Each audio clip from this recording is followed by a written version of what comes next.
why we do fitness tests, what they can tell us, how to do them, and all of the things like that regarding fitness testing. So I'm just going to put the PowerPoint up now. And if you have any questions, put them in the chat. And we'll stop halfway through to talk through a couple of questions about the first half, and then we'll have more questions at the end. So I'm just going to start sharing my screen with you all now.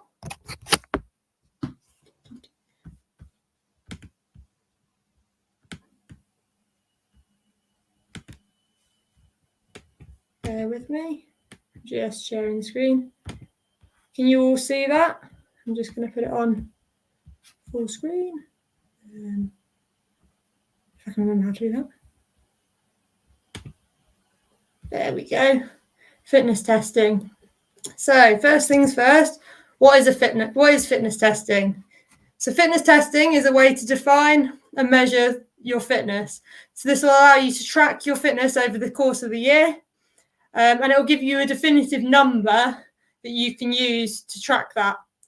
Because it's all right saying I feel fit and I feel like I'm going better than last year, but sometimes it's nice to have a number that you can put to that feeling. It can be done in multiple different ways, and you can test all manner of different fitness, all types of fitness, should I say. So we'll go into that in a bit more detail in a second. So why do we do fitness testing? Well, there are plenty of reasons to do fitness testing. As I mentioned earlier, it's a really good way to track progress. So you can see where you started from, and you can see after a period of training, you can then see where you've got to. So it's a really good way to track your progress with, again, a definitive number or a quantitative data. So quantitative just means in a numerical form. So numbers, whether that be power or heart rate or other values. It also helps you to adjust your training zones so that your training's not too easy or too hard. So for example, if you've had an injury, your fitness might go down. So you don't want to be trying to reach those numbers that you were before your injury, because then it will just lead to more issues. And the same goes the other way. If you've been training really hard and you've got a lot fitter, you want to be able to adjust your training zones so that you're training harder so that you can improve even more, rather than just doing training at a level where it's not actually working the right zones. And to set a benchmark just means so that you know where you're starting from and to know where you're wanting to be. So that's a really important part of fitness testing. So how do you prepare for a fitness test? First of all, you need to ensure you're well rested. You don't want to come off the back of a really, really hard week of training and then do a fitness test, because it won't be accurate, and it'll say that you're not as fit as you are, and the fatigue will be carried through, and then it'll make all the following training, because of the way your training zones will be set, it'll make all the following training too easy for you. Also ensure you're fueled well. Again, it's the same sort of thing with lack of energy. If you're not fueled well, then numbers aren't going to be your best numbers, so therefore they're not going to be very accurate at all. So it's making sure you're fueled is really, really important. Again, with a warm-up, it's really, really important that you warm up, because if you don't warm up, you won't have unlocked your muscles' potential, basically. So you'll be using part of your testing as a warm-up, which is never really very good, and it means that you won't be able to reach your full potential within the test. Again, avoiding heavy exercise in the days leading up to the test.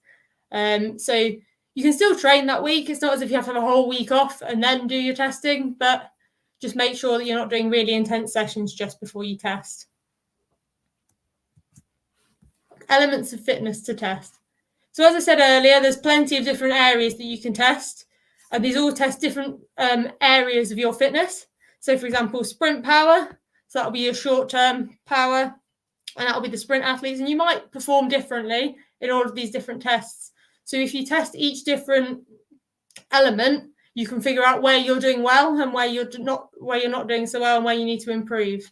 So sprint power, your short-term power, functional threshold power. So that's your sort of baseline high intensity power, but we'll go into a bit more detail of what FTP actually is a bit later on. Same with critical power, and same with lactate threshold.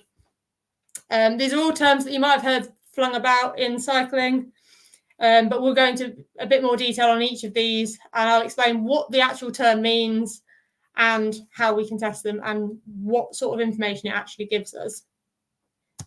So starting off with sprint power, this is obviously your short-term power that you use at the end of a bike race. And this is your highest power, basically. It's your peak power. So to do a sprint power test, you usually do a 6-second sprint because that gives you enough time to build up that power, because you're not necessarily going to have your highest power at the start of your sprint. Usually you will do, but sometimes it can take a little bit of time for that power to actually kick in and reach that max power. So for these sprint power tests, you want to make sure you've done a long enough warm-up. The shorter the effort, the longer you want your warm-up to be. So the more warmed up you are, the better, basically. Obviously, you don't want to go too overboard and be like a 2-hour warm-up, but 20 minutes, half an hour, is quite a nice time to warm up for a shorter sprint power test. And you usually repeat it 3 times. This is just because sometimes you won't get your highest sprint power first time. Sometimes it takes a little bit of time to warm up into it. And also then it just gives you a bit of an average, so you can see whether you're consistent in your sprint powers as well. It's only really useful to test for sprint power if you've got power data. If you've got heart rate, it's not really very accurate for your heart rate, because you won't be, when you're sprinting, you won't be able to say, all right, I need to sprint at this heart rate. Same with the power, really, but at least with the power, it's consistent. Whereas with heart rate, it can vary due to a range of factors like fatigue and other things like that. Again, you want to make sure you're fully recovered between each of these 3 efforts. So you might have 5 or 10 minutes between each 6-second sprint, but just making sure that you're doing all of your sprints fully rested or fully recovered between each. There's also a way of doing sprint power testing, which is fatigued sprint power testing. This is something that I've done quite a lot of, and I find it really, really interesting, because you can do a sprint at the start of a ride after you've done the warm-up, and you can do a sprint at the end. But the way I always used to do it was you'd do, let's say, a 3-hour ride. You do a sprint every hour, and it doesn't take too much physically out of you, but it's really good to look at the end of the ride and see the difference in your sprint powers, and see if you can maintain the same sprint power throughout, or whether when you get to the end, you're really fatigued, so you can't recreate that sprint power. It's really good for sprinters in road racing, because you want to make sure that you can maintain that fresh sprint power throughout. So a lot of people, you'll find, will have a really, really good fresh sprint power, but at the end of the race, because they've done so much work to get to the end of the race, they won't be able to recreate that fresh sprint power at the end of the race. So doing this test, you can see how you're improving that repeated effort and improving your fitness to allow you to recreate that sprint power at the end of a race. It's really interesting to look at to see if you do have a power drop off, because sometimes it can only be a couple of watts. But if you're not very fit, especially if you're coming up, for example, from the youth to the junior ranks, when you're in the youth, you're only racing for an hour, so your sprint after the first hour might be really, really good. But if you've not done a lot of volume training, you'll notice after the end of hour 2 or hour 3 that you might have quite a significant drop off in power, because you're using so much energy to try and keep yourself going. And there's other factors involved. So it might be fueling. It might just be, again, the lack of endurance. But it's really interesting to kind of see whether you can actually keep that power the same as the fresh power. So functional threshold power, FTP. This is a term that gets thrown around a lot in cycling, and everybody is asking what everybody's FTP is. But a lot of people don't actually realise what functional threshold power is. So now functional threshold power is the highest average power output you can sustain for an hour, not 20 minutes. everybody seems to think because you do a 20-minute test for FTP, or most people do a 20-minute test for FTP, that your FTP is the amount of power that you put out for that 20 minutes. But that's not the case. Functional threshold power would be measured by 95% of that 20 minutes, which gives you a rough estimation for what you could hold for an hour. The reason they use a 20-minute test is because it's a lot easier for you to actually test. It's really, really hard for you to be able to sustain a power for an hour, both mentally and physically. 20 minutes is a really good time period because you can use time trials. So, for example, a 10-mile time trial is about 20 minutes. So you could use a time trial to get that power output and that power data. Why is FTP important? Well, it allows your coach to work out your training zones, and it's also a good generic overview of your fitness levels. So as I said, how do you measure FTP? So I've already said about the average 20-minute power. So what you tend to do is a 20-minute paced effort. So sometimes you can use a time trial, especially if that's your sort of time trial range. It's really, really helpful if you use like a 10-mile time trial, because then you also know your pacing. So it makes it a bit easier. And then you just take 95% of that 20-minute power, and that is your approximate FTP. You have to make sure this effort's continuous. So you can do it on the road or you can do it on the turbo. If you're on the road, you really need to make sure you choose the right place for it, because there's no point doing an FTP test if the road constantly goes up and down, or if you've got a roundabout or a junction. I know it's a lot of places in the UK, it's really hard to find roads. Like a long, straight 20-minute road is really easy to find if you live in the Fens like I do.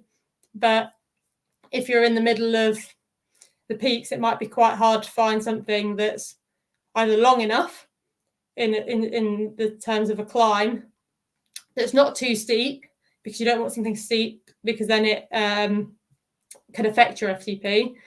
If ideally what you want is something with a small gradient, like 2 to 3%, maybe a little bit higher, that you can ride for approximately 20 minutes. So Wales is quite a good place to find climbs like that. And there's a couple, actually, to be fair, in the Peak District that are quite good for that. But if you're at home and you've not got access to roads like that, it is really, really just more beneficial to do it on the turbo trainer. This same method can be used for heart rate too, but it'll be used to figure out a heart rate that you can time trial at, rather than being a tool to set heart rate zones. And here is how you use the data from your FTP test to set your power zones. So talking of zones, so zone 1 is your recovery zone. So that's what you do in your nice, easy rides. And that's below 55% of your FTP. And that's literally just to keep your legs ticking over and just recover from any hard training that you've done. Zone 2, you hear that thrown around a lot, is just your endurance zones. That's what you do for your long endurance rides, 56 to 75% of your FTP. So it doesn't feel massively hard. And that's just like your sort of generic endurance pace. Zone 3 is your tempo zone. So tempo is slightly higher than endurance.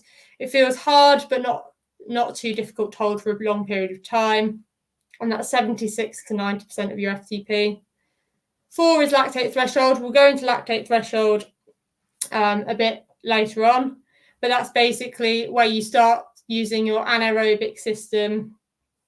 So that's without oxygen to generate energy for your cycling. So that's 91% to 105% of your FTP. So that's basically around your FTP is your lactate threshold.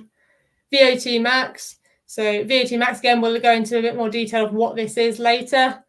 But that's 106 to 120% of your FTP, and that's really hard for those really high intensity efforts.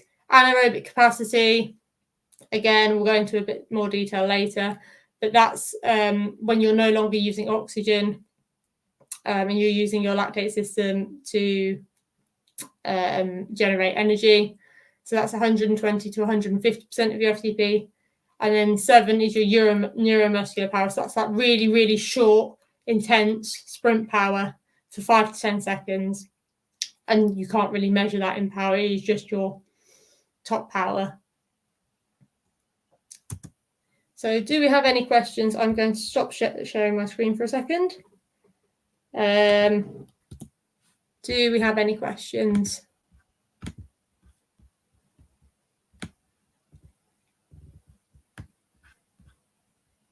No questions at all?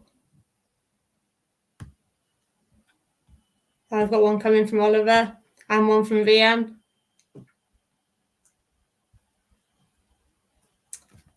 We can be on anything that we've spoken about so far, so any of the testing methods. So Oliver's asked, can you use a ramp test for your FTP? You can use a ramp test, but a ramp test is a bit better for a different form of testing, which we'll come on to in a bit, because I will talk to you about ramp tests in the second part of this. Is a FTP indicative of how well you would race? Not necessarily. It's really useful for like a baseline fitness marker, so you can see how you're doing. But racing is a lot more than just your numbers. It can be how smart you're racing. It can be whether you're in the breakaway. It can be all different things. I've come back from races with teammates, and we've compared power, and we've been in exactly the same group on the road. We weigh pretty much the same, and one of us has done half the power of the other person. Well, not quite half, but like significantly less power, just because they've been in the right place in the bunch, and they've not had to do those kicking out of corners, and they've not had to jump back on after a corner. So it's all relative to where you are in the bunch as well.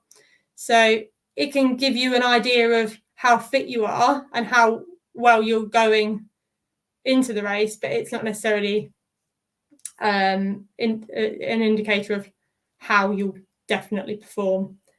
I've been less fit and race better, and more fit and race worse. So it can be like a load of different things.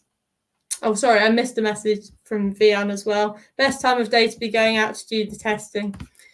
It's all personal preference, really. And you want to make sure you're fueled. So if you struggle with a big breakfast, I wouldn't go out in the morning straight after you've had a big breakfast, after you've had a breakfast, because you're not going to be able to get that fuel into you. But if you've had a really busy day and then you try and do it in the evening, that might also impact your testing. So it just depends on how you find it easier to stay fresh. So if you think, oh, well, if I get up in the morning, have a big breakfast and do it in the morning, then that's fine. And do it in the morning, and that's great. But if you think, actually, you know what, if I do it in the morning, I'm not going to have eaten enough and I'm not going to be ready to ride, then do it in the evening. So it really doesn't matter as long as you do what's best for you. So I think that's all the questions for now. If you have any more questions, put them in the chat now, and I'll come back to them at the end. If not, I'm just going to head back over and share my screen again, and we'll continue with the PowerPoint. One second, and I'm sharing my screen now. So that's the questions for the first half dealt with. So critical power. Critical power is the next thing we can go on to talk about measuring. This is the power that can be sustained for a very long period of time without fatigue. This is an easier way to test because it requires shorter efforts, so it's easier to complete. You'll do a 3-minute effort, and then a full recovery is allowed between this. So it's usually about 20 minutes, but it could be even longer if you need longer. And then you do a 12-minute effort. This is a more scientific way because you plot a graph using these markers. You can also use, if you have other power data, for example, if you have a 5-minute power, like a 5-minute max effort you've done, you can use that in it as well. And also you can plot your sprint power just so you can get a nice accurate curve. And you plot a power curve like this. And and the critical power is taken from the y-intercept at the plateau. So if you see here, your power, where your power plateaus, so goes into a straight line, your critical power is taken from the power value at that point. So we've got W prime here, but I'm not going to go into that because that is quite high level science. That was something that I didn't learn about until I started my master's. So I'm not going to go into that because it will just get really, really confusing. But if you want to try and calculate your critical power, and you have 3-minute data and 12-minute data, but don't really know how to do it or don't really know how to plot the graph, then you can go onto this website here, highnorth.co.uk, and they have their own critical power calculator where you just put your data in from these 3-minute and 12-minute efforts, and then you can just calculate your critical power from there.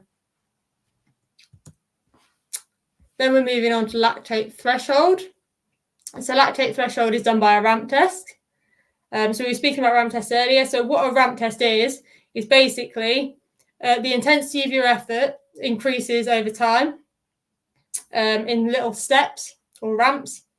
You can do it in 2 different ways. You can do it in little steps. So like these can be dependent on your ability and depending on what you've done before. So if you've not done a ramp test before and you don't have any idea on where your FTP or any of your data lies, then you can just use a generic one which has slightly shorter ramps, but it starts at a lower value just so that you can kind of see the whole range. Whereas if you are a bit more accurate, you can have slightly longer ramps, steps, sorry. And these will allow you to be a bit more accurate because, for example, if you know your FTP is around 250 watts, there's no point you starting your ramp at 100 watts because you're just going to have 5 to 10 minutes of it just being really, really easy. So once you know your FTP, you can use this to figure out where you need to start your ramp test, because that's based on, you want your ramp test to last around 20 minutes max, so between like 15 and 20 minutes. So you can use that to then figure out where you want to start your ramp test. And the ramp test finishes when you can either no longer pedal and you just stop, or your cadence drops below 50 RPM. So these are done on a static trainer only because you can't recreate the ramps when you're out on the road. You need to be able to physically see the number you need to hold, and you have to make sure you are keeping it within that range. A really, really easy way to do it is if you have a trainer that's one of the erg trainers that can do it for you, because then that forces you to keep in that power zone. But that's why it's really important that if your cadence does drop below 50 RPM, you stop the test, because then that you're just trying to fight with the turbo rather than it being the actual power that you can hold. And then you record the final power, so the final power of the last step that you complete the whole step of, and then your final heart rate. And this is how we interpret our ramp test results. So max heart rate will be found from the heart rate that you obtain in the last step, and then you can use this to calculate your heart rate zones if you don't have a power meter. So that's really, really helpful for training if you don't have a power meter. The max power held for the full period, so a full 3-minute step, for example, is your lactate threshold or anaerobic threshold. So your lactate threshold is known as LT2, and that's when a higher intensity of exercise causes your blood lactate to increase. So it's when you change from using your anaerobic system. It's basically when you get to the top of your anaerobic threshold and you can't go any harder. So that's like your maximum anaerobic power. So that's without oxygen. If you're in a lab and you're actually testing lactate levels, you can also identify LT1. which is your aerobic threshold. And this is where you start using your anaerobic system. It's the maximum amount of power you can put out without the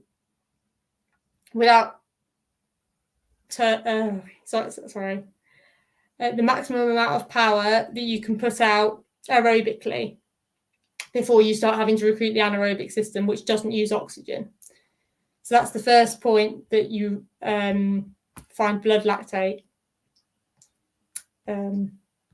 appearing, basically. So it then goes above resting levels. So we're talking about heart rate zones. So this is how you use your max heart rate to determine your heart rate zones. Again, we've got very similar zones to what you'd see in power zones, but the only thing you'll notice is the top zones aren't there. And that's just because you can't go above 100% of your heart rate. So your heart rate when you're doing anaerobic efforts and in your neuromuscular power zone and in your VO2 power zone will all be the same as your anaerobic heart rate zones, because your heart rate can't physically go any higher in those, even though your power can be separated more, because your heart rate doesn't vary that much. You only have that one higher zone in heart rate.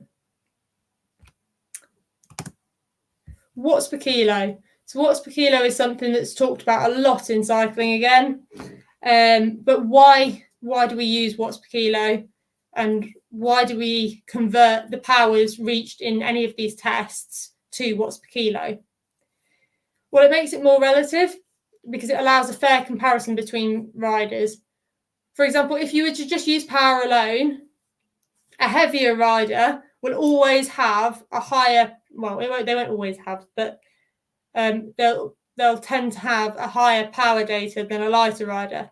However, when you put them out on the road, they can ride next to each other up a hill, and the lighter rider will still be going the same speed as the heavier rider, but they'll be putting out less power. So if we use watts per kilo, power to weight, that nullifies that and basically means that it shows fitness relative to, or power relative to the person, rather than it being, oh, well, you're a heavier rider, so you can put out more power. So all it is your power, the power that you put out divided by your weight. And this can vary for different things. But if you're ever asked for your power data, it's really important that you put your power and then your watts per kilo, because watts per kilo is easier for people to distinguish and compare riders like side by side. Whereas if you just put a number there, it's really hard to kind of distinguish. And also, if people see that you know what you're talking about and you're saying, oh, well, here's my watts per kilo, and you're not just going, oh, well, I've got a 400 watt FTP because that's the ballpark that everybody wants to be in. It just is basically better for your cycling CV if that's what you're using it for. Then we're going on to VO2 max testing. So VO2 max testing is what you see in a lot of labs, and you see a lot of universities do it. And they're quite easy. If you want a VO2 max test, what you need to do, and you don't want to pay for it, what you need to do is go and have a look at universities and see what studies they've got on, because most of the sports science studies you'll find do VO2 max testing. And if you go and volunteer for their study, you'll get your VO2 max data tested. So it's really good, a really good place to look for VO2 max testing is at universities, because you'll be able to get that data without having to pay a fortune to go into a lab. So the way VO2 max tests are done, they use a mask to record the oxygen consumption and carbon dioxide production from your breathing. And then it works similar to a ramp test, so the intensity increases gradually over time. and the test will finish when you can no longer continue or the oxygen consumption is no longer increasing. So VO2 max, what we're talking about when we say VO2 max is the maximum rate of oxygen that your body can utilize at once. So once you reach your VO2 max, that's when your anaerobic system is kicking in, because you can't physically take in any more oxygen to be used by the body. So you then have to use other sources of power, so anaerobic power from things like muscle glycogen. But VO2 max is something that again gets talked about, and it's dependent on a lot of factors. So saying have you got a good VO2 max isn't really very easy. You can't say, oh, this number is a good VO2 max, because it depends on age and gender and fitness. Although it does depend on fitness, it's not a massively trainable thing. So your VO2 max is what it is to some extent. If you're not very fit and you get fitter, your VO2 max will improve. But in general, your VO2 max is what it is. So let's say most of the people on the call will be aged under 20. So you'll be in this bottom age category. So for the men, a good VO2 max would be above 45. And then for the women, a good VO2 max would be above 35. So talking about the test durations, these are the main test durations for fitness testing. So you've got sprint power tests, the number 1. So that'll be your shortest. Then you've got your 3-minute power test, which is used for critical power. The 5-minute power test, which again is a supplementary test for the critical power testing. But it is just a good baseline test to do if you want to just track your power improvement over time. 12-minute power test, again, used for critical power. And then your 20-minute power test. So this will be your FTP test. Your ramp tests are usually around 20 minutes long. And same with VO2 max. So that's all for now. Thanks for joining us tonight. And do we have any questions at all on the last part of this?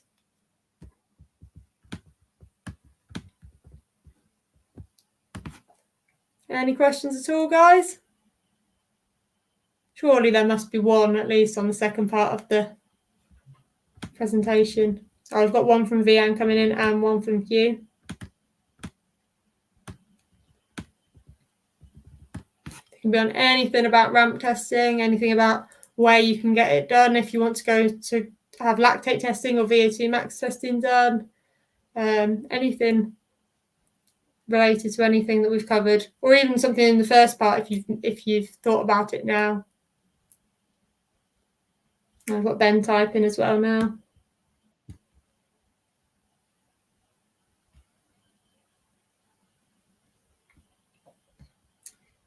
Can weather affect power meter reading in testing? Should you do it if it's really hot or cold?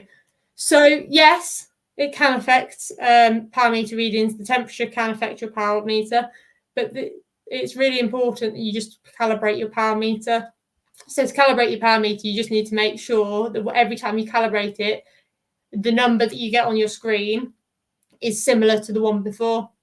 So as long as they're in the same range, then your power meter is calibrated to the temperature that it's in, so the readings will be more accurate.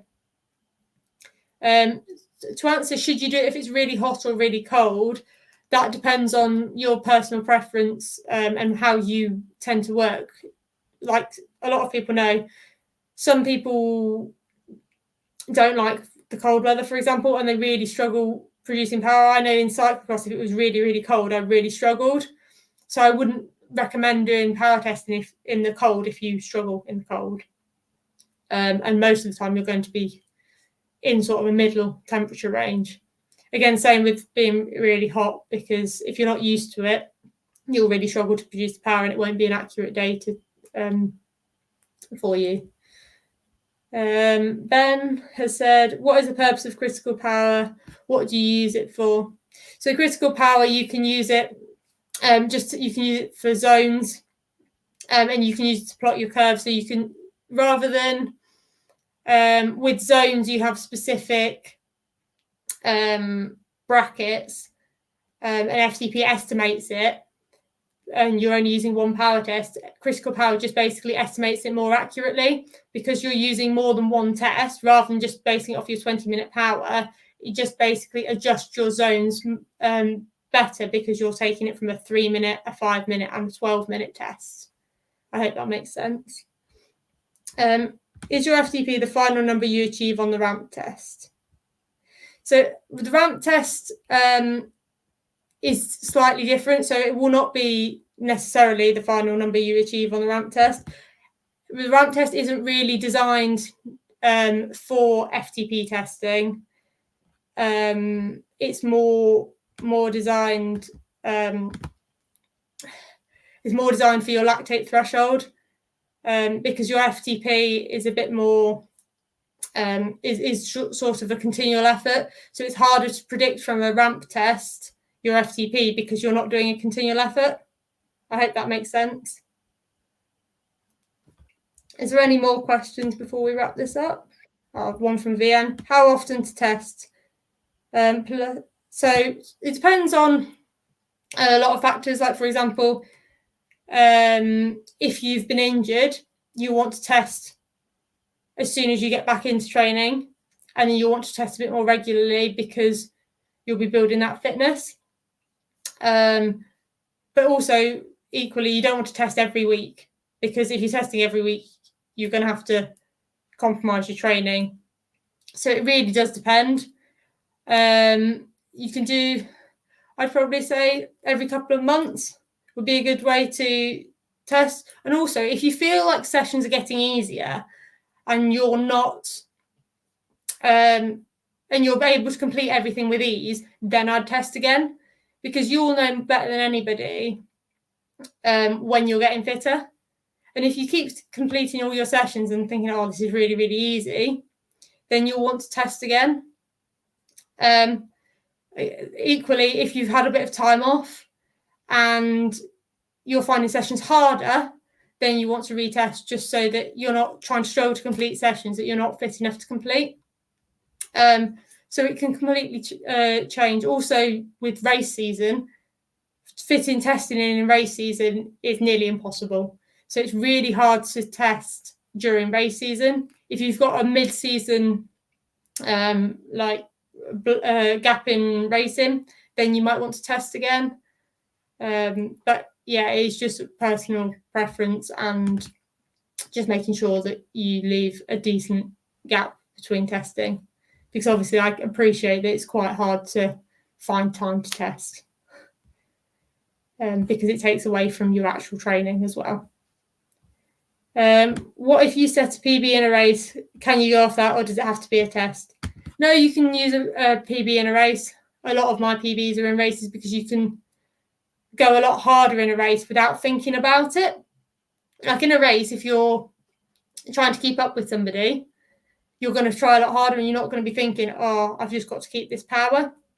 So I'd completely use a race PB, because it's an easier way for you to show that power. When you're doing a 20-minute effort, for example, for FTP, it's really hard for you to be able to mentally focus for 20 minutes on keeping the same power when all you're doing is looking at the screen. Whereas in a race, because you're looking at other things, you're focusing on other things, you end up being able to sustain a lot higher power. But obviously, during the winter, you can't necessarily race to test your self. So it's more, testing's more for through the winter. And if you set PBs in races, then you can just update based on that. Is there any more questions at all? So I think that's everything. So thanks for joining us tonight. And next week, we'll be talking about how to plan your training. So thanks for joining. And I'm going to stop the recording now. But if you have any more questions, please just drop them in the chat now. If not, I'll see you all next week. Thank you for that.